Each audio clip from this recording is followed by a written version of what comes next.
The clippers buzzed like a swarm of angry bees against my neck, but it was his breath, hot and ragged, inches from my ear, that made my skin prickle with something dangerously close to fire. "You ever think about running away from all this?" he whispered, his voice a gravelly confession that sliced through the small-town hum of the barbershop, as if the world outside those faded red walls didn't exist. And just like that, with the scissors hovering like a guillotine, I nodded, my heart slamming against my ribs, knowing one wrong word could unravel everything I'd spent years pretending to hold together. Noah's hands trembled as he gripped the armrests of the old vinyl chair, the kind that creaked under the weight of too many secrets from too many men who'd sat there before him. The mirror in front of him reflected a stranger, a guy in his late 20s with messy brown hair begging for a trim, eyes shadowed by the kind of exhaustion that came from late-night shifts at the auto shop, and even later nights scrolling through Grindr profiles he never messaged. Portland, Oregon, wasn't exactly the rainbow flag epicenter of the West Coast. It was gritty, rain-soaked, and full of folks who smiled polite but judged hard. Noah had moved here 5 years ago from some podunk town in Idaho, chasing the vague promise of better, but all he'd found was a one-bedroom apartment that smelled like damp concrete and a job that paid just enough to keep the lights on. The barbershop was a relic, tucked between a vape store and a laundromat on Southeast Division Street. Clipper and Crown, the sign read, with a cartoon razor that looked like it hadn't been updated since the 90s. Noah had walked in on a whim that drizzly Tuesday afternoon, his hair finally long enough to annoy him, his resolve thin enough to crack. He'd been avoiding mirrors lately, avoiding the way his reflection screamed "stuck" louder than any engine he'd ever rebuilt. And then there was Eli, the barber. God, where to even start with Eli? He was the kind of guy who made the air in the room feel thicker, charged, like the moment before a storm breaks. Mid-30s, maybe, with salt and pepper hair cropped close on the sides and left longer on top, just tousled enough to look effortless. His arms were ink-sleeved, tribal patterns twisting into roses and anchors that hinted at stories he might tell over whiskey. Broad shoulders under a faded black Henley, jeans that hugged his thighs like they were custom-made, and eyes, dark brown, almost black, that locked onto you like they could see straight through to the marrow. Eli's hands were steady as he draped the cape over Noah's shoulders, his fingers brushing Noah's collarbone just a beat too long. "First time here?" Eli asked, his voice low and warm, laced with that faint southern drawl that didn't quite fit Portland's vibe. Maybe Texas or Louisiana. It wrapped around Noah like smoke. "Yeah," Noah managed, his throat dry. "Heard good things. You know, about the cut. Lame. So lame." But Eli just chuckled, a sound that rumbled deep in his chest, and positioned the chair so Noah faced away from the mirror. "Trust me," Eli said, firing up the clippers. "I got you." The conversation started easy. Weather, the Blazers' losing streak, the best food carts on the block. But as the hair fell in soft clumps onto the cape, Eli's questions dug deeper. "What brings a guy like you into a place like this on a Tuesday? Hiding from something?" There it was again, that whisper-close proximity, Eli leaning in to even out the fade, his breath ghosting Noah's temple. Noah swallowed hard, staring at the tiled floor scuffed from years of boots. Maybe, or running toward it. Hard to tell sometimes. He hadn't meant to say that out loud. Vulnerability was a luxury he couldn't afford. Not with his conservative family back home who still sent passive-aggressive Christmas cards about finding the right girl. Not with the co-workers at the shop who cracked jokes about fairy flyers when they thought he wasn't listening. Eli paused, the clipper silent for a heartbeat. When he spoke, his tone had shifted, softer, like he was sharing a secret. "I get that. Used to run myself. From Texas, actually. Small town, big expectations.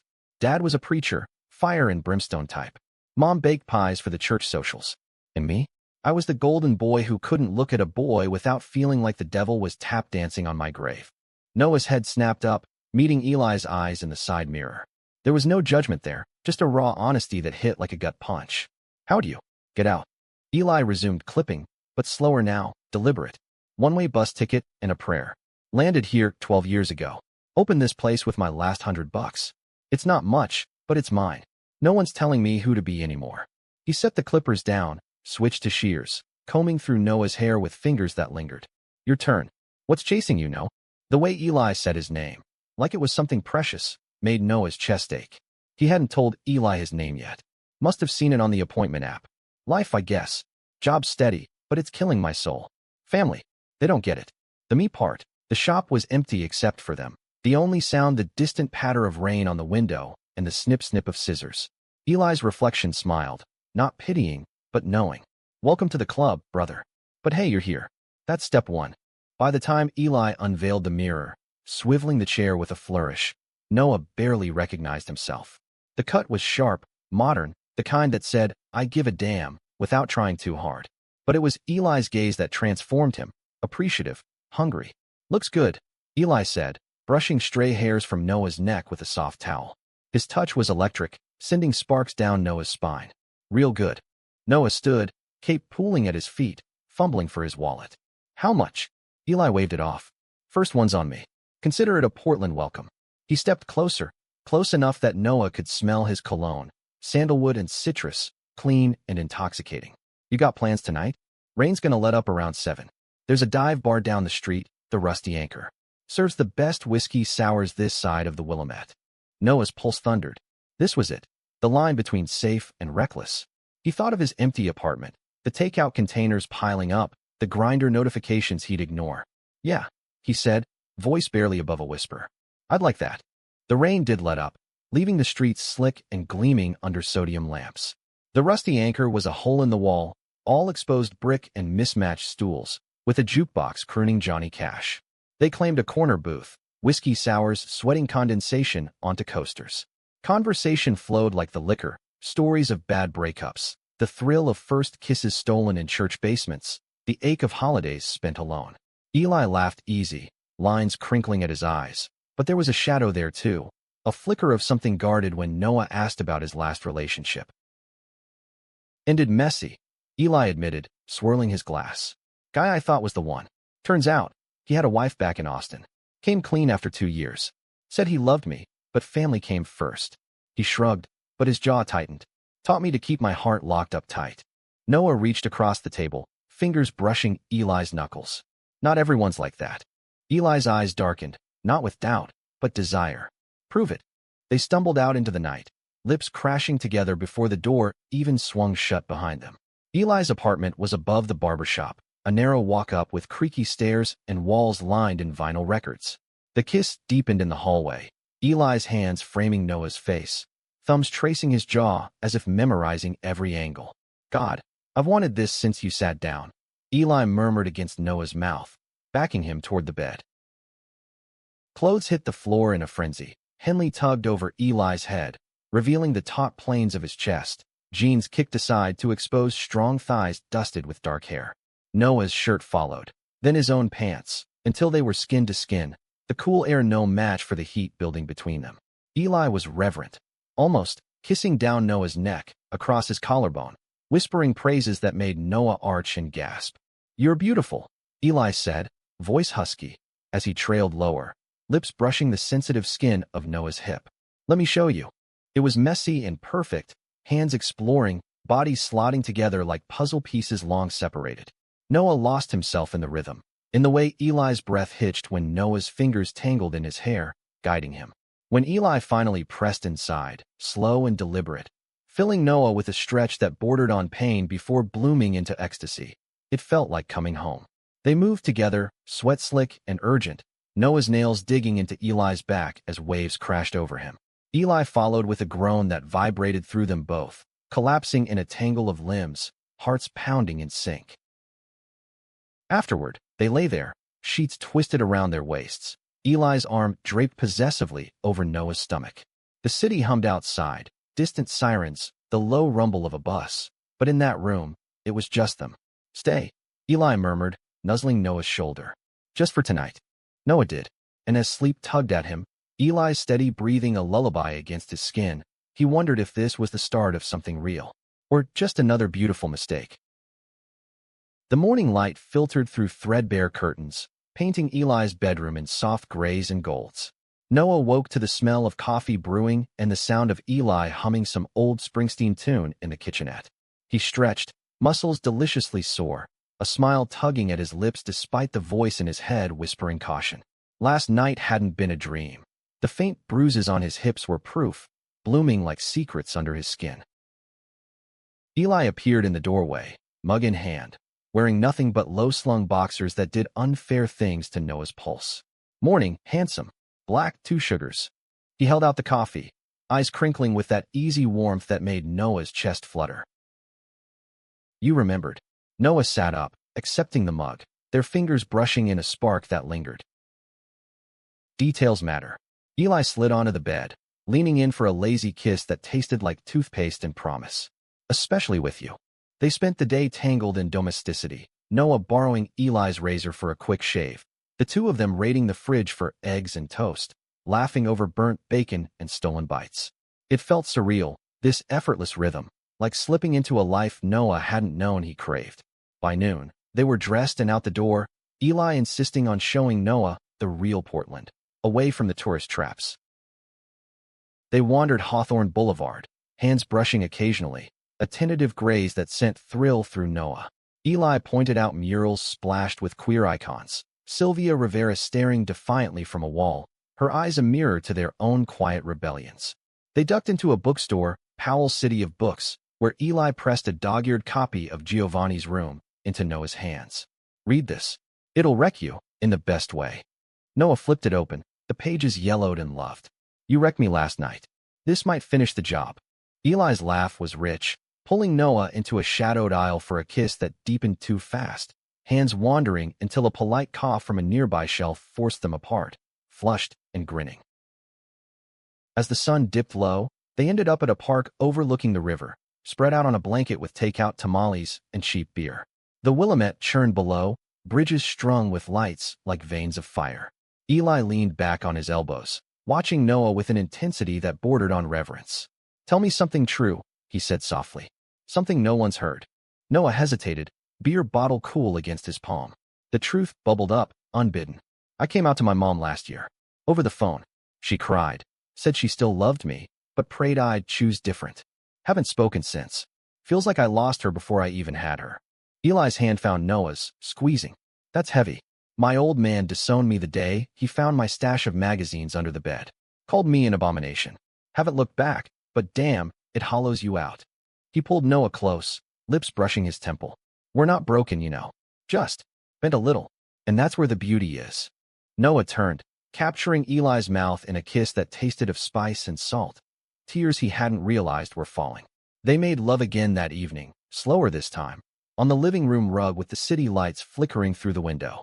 Eli mapped Noah's body with his mouth, drawing out gasps and pleas, until Noah was trembling, undone. I could get used to this, Noah whispered after, head on Eli's chest, listening to the steady thump of his heart. Me too, Eli replied, but there was a hitch in his voice, a shadow Noah chalked up to the whiskey. The weeks blurred into a haze of stolen moments. Noah's shifts at the auto shop stretched long, grease under his nails and the clang of tools a stark contrast to the softness of Eli's touch. But evenings were theirs. Dinners of Eli's gumbo, a recipe smuggled from his mama's kitchen, movie nights on the sagging couch with Eli's head in Noah's lap, fingers carding through that salt and pepper hair. They navigated the unspoken rules of new love. No overnights during the week to keep things light. But weekends bled into each other, bodies and souls entwining deeper. Noah opened up in ways he'd never dared. Over late-night drives in Eli's beat-up Ford pickup, windows down to let the pine-scented wind whip through, he confessed the hookups that left him emptier, the prayers he'd whispered as a teen begging God to fix him. Eli listened, always, his hand on Noah's thigh a grounding force. In return, Eli shared fragments of his past, the bar he tended in Austin to fund his escape, the one-night stands that numbed the loneliness, the tattoo on his ribcage. A compass rose, inked the day he crossed the state line. Points north, he'd say, tracing it with Noah's finger. Toward better. But cracks appeared, subtle at first. Eli's phone would buzz during their dates, and he'd silence it with a tight smile, excusing himself to the bathroom. Once, Noah glimpsed a text preview. Miss you, babe. When are you coming home? From a contact labeled sis. Eli brushed it off as his actual sister, but the unease lingered, a pebble in Noah's shoe. Then came the night at the Rusty Anchor, 3 weeks in. They were celebrating Noah's birthday. Nothing fancy, just Eli reserving the back booth, a slice of cheesecake with a single candle. Noah blew it out, wishing silently for this to last, when a man burst through the door, rain-slicked and wild-eyed. Tall, blonde, with a jaw like chiseled marble and eyes that locked on Eli like a heat-seeking missile. Eli? What the fuck, man?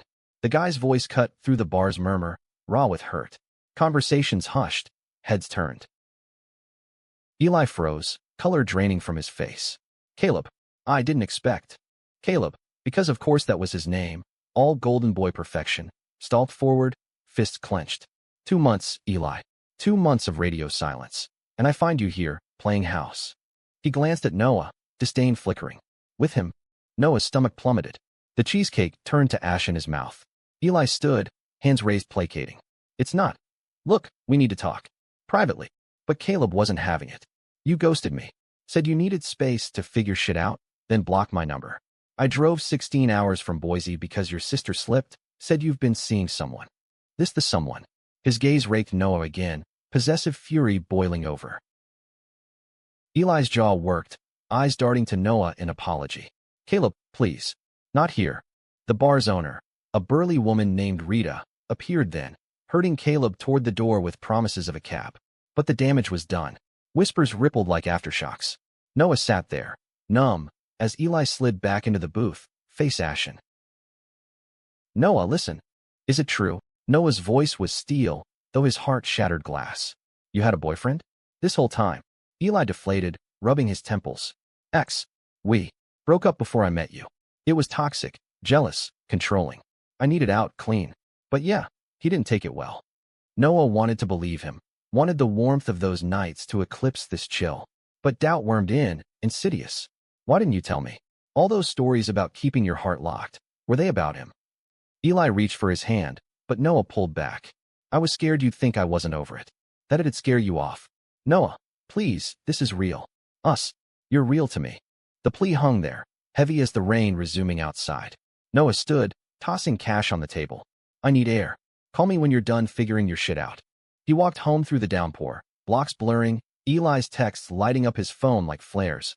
I'm sorry. By the time Noah reached his apartment, soaked and shivering, the seed of betrayal had taken root. He didn't respond. Instead, he curled on the couch, Giovanni's room, unopened on the coffee table, wondering if every beautiful thing came barbed.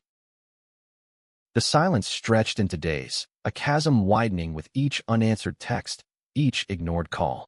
Noah threw himself into work, arriving early to the auto shop, volunteering for overtime on engines that fought back like his own tangled thoughts. Grease became his armor, the acrid bite of oil a distraction from the ache in his chest. Coworkers noticed. You look like hell, man. Rough breakup. But Noah waved it off with a forced grin, the lie tasting bitter. Eli's barbershop loomed in his periphery, a siren call he resisted. Once, driving past, he caught a glimpse of Eli through the window, head bent over a client, that easy smile in place. It twisted the knife deeper. How many lies hid behind that charm? Noah replayed their nights. The whispers, the touches, searching for cracks he'd missed. The compass tattoo, was it for Caleb? The guarded phone, warnings ignored. A week in, Noah caved, meeting Eli at a neutral spot. A coffee shop in the Pearl District, all polished concrete and overpriced lattes. Eli was already there, nursing a black drip, eyes shadowed like he'd aged a decade. You came, he breathed, standing as Noah approached. Needed answers. Noah slid into the seat opposite, arms crossed like a shield. No hello, no softness. Eli nodded, deflating. Fair. Caleb and I. We met 2 years ago at a queer rodeo in Texas. Instant spark, but it burned hot and fast. He moved here for me last spring, but things soured. Fights over nothing. Me working late, him wanting more commitment. I caught him texting an ex, flirting heavy. Broke it off in July, told him to go back to Boise, start fresh. He didn't. Kept showing up, begging. That's why I ghosted safety. Noah's jaw tightened. And you didn't think to mention any of this? We're building something, Eli. Or I thought we were. Eli leaned forward, voice cracking. I know. I fucked up. After him, I swore off complications. Then you walked in, vulnerable, real, and I want it clean. Just us. No baggage. His eyes pleaded, wet now. Tell me it's not too late. Noah wanted to bridge the gap, to let Eli's hand cover his. But the hurt was a live wire. Trust is fragile, Eli. You shattered it. They parted with a hug that lingered too long. Eli's cologne, stirring memories Noah wasn't ready to revisit. Give me a chance to fix it, Eli murmured into his hair. Noah nodded, non-committal. Maybe. Reconciliation came in fits and starts. A tentative text from Noah, "Miss your gumbo," led to Eli showing up at his door with a pot, sheepish grin, and a six-pack. They ate on the fire escape, city lights twinkling below, conversations skirting the edges of their rift. Eli was patient, wooing with small gestures. A mixtape of queer anthems slipped under Noah's door, tickets to a drag show at Dante's. Noah let him in, inch by inch, their nights reigniting with a caution that bordered on reverence. But Caleb's shadow loomed. He started showing up at the barbershop, lurking outside like a ghost, texts to Eli that spilled over into voicemails Noah accidentally heard. "You think he's better than me? He'll leave you too." Eli changed his number, filed a no-contact order, but the paranoia seeped in. Noah found himself checking Eli's phone when he showered, hating the man he'd become.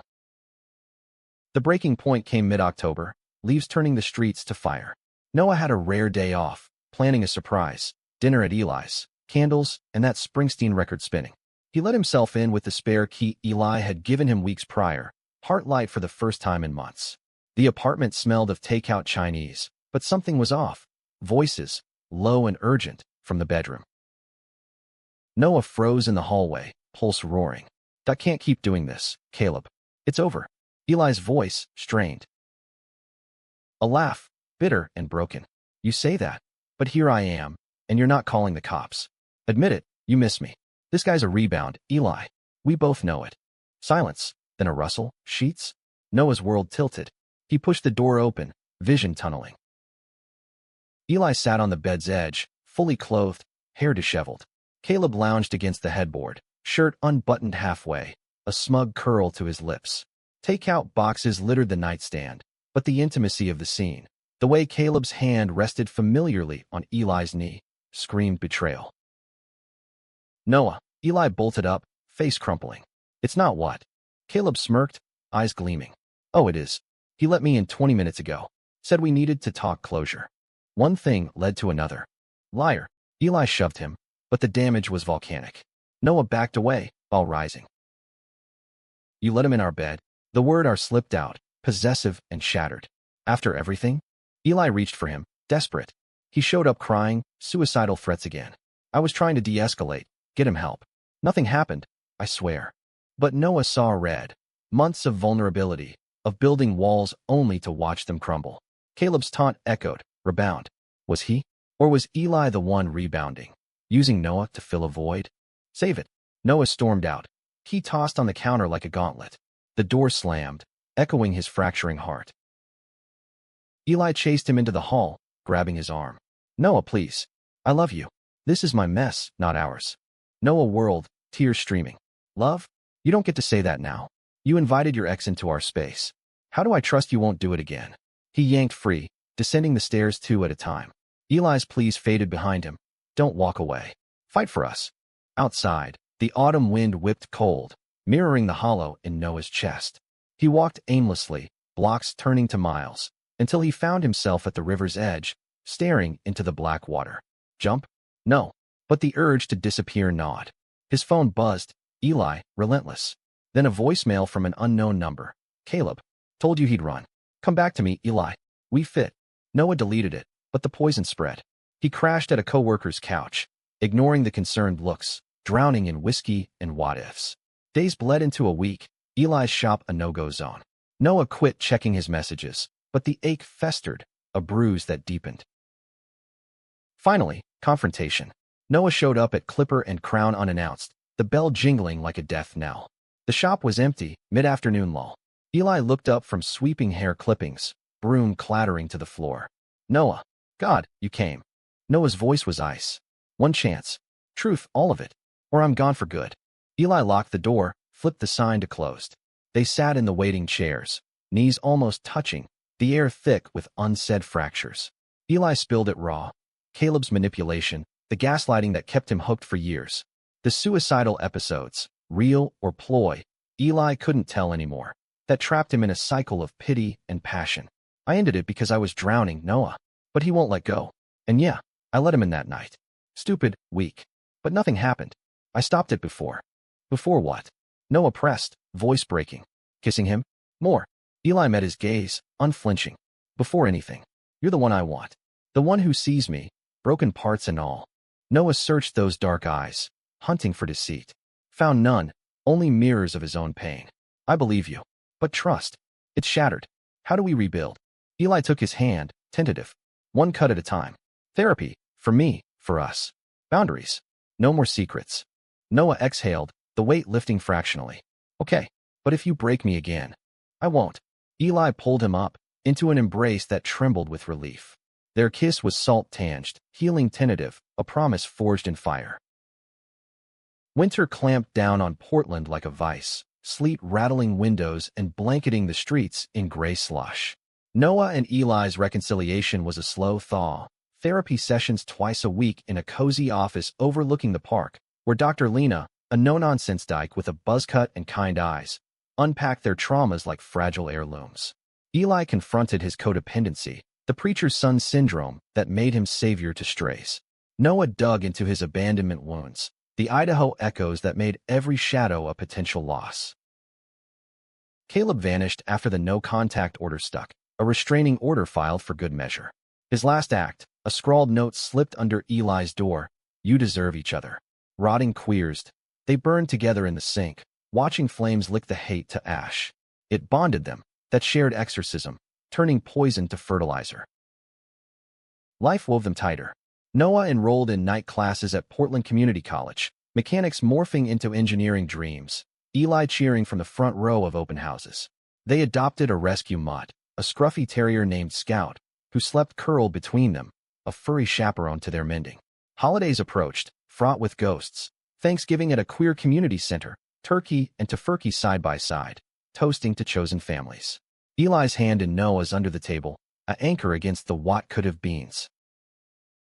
Christmas Eve, snow falling soft for once, they drove to the coast. Cannon Beach, where Haystack Rock loomed like a sentinel against the tide. Bundled in wool coats, they walked the shore, boots crunching shells, breath fogging the air. Eli stopped, pulling a small box from his pocket. Not a ring, but a keychain, a tiny compass rose, silver and etched. "For your truck keys," Eli said, voice thick. "So you always find your way back to north." To me. Noah's throat closed, tears freezing on his lashes. "Eli, I don't deserve." "Shut up." Eli cupped his face, kissing him fierce against the wind. "We deserve this. Us. Human, messy whole." They made love in a driftwood cabin rental, fire crackling in the hearth, waves crashing symphony outside. It was different now. Deeper, unhurried, bodies speaking what words couldn't. Eli traced Noah's scars, literal and not, murmuring litanies of love. Noah surrendered, fully, the last walls crumbling in Eli's arms. Spring brought renewal. Noah's grades soared. Eli expanded the shop, hiring a queer apprentice named Jamie, all tattoos and optimism. They marched in pride, rainbow flags whipping, hands linked defiantly. Noah's mom called one rainy afternoon, halting, tearful. "I saw a show about people like you. I miss my boy." It wasn't perfect, but it was a bridge, tentative planks over the chasm. Yet the story wasn't without shadows. Eli had nightmares, waking sweat-soaked, whispering Caleb's name in terror. Noah held him through them, rocking like a child, until dawn chased the demons. And Noah? He slipped sometimes, doubt flaring at a buzzed phone or late night. But they talked, raw, relentless, turning triggers to triumphs. One humid July evening, a year to the day Noah first sat in that chair, they returned to the barbershop after hours. Eli locked up, the space transformed, candles guttering on the counter, a bottle of bourbon chilling, Springsteen low on a portable speaker. "Anniversary," Eli said, grinning that boyish grin. "Figured we'd come full circle." Noah laughed, pulling him close. From haircut to heart. Who knew? They danced there, slow and swaying, bodies remembering. Eli's hands on Noah's waist, guiding like always. "I was lost before you," Eli murmured. Clippers in hand, cutting hair to cut ties. "You walked in, messy, brave, and showed me home." Noah tilted his head back, eyes shining. "And you? You saw me. Really saw? In a world that looks away." The kiss ignited, urgent yet tender, backs against the mirror where it all began. They didn't make it upstairs. The cape draped over the chair became their makeshift bed, laughter mingling with gasps as they rediscovered each other.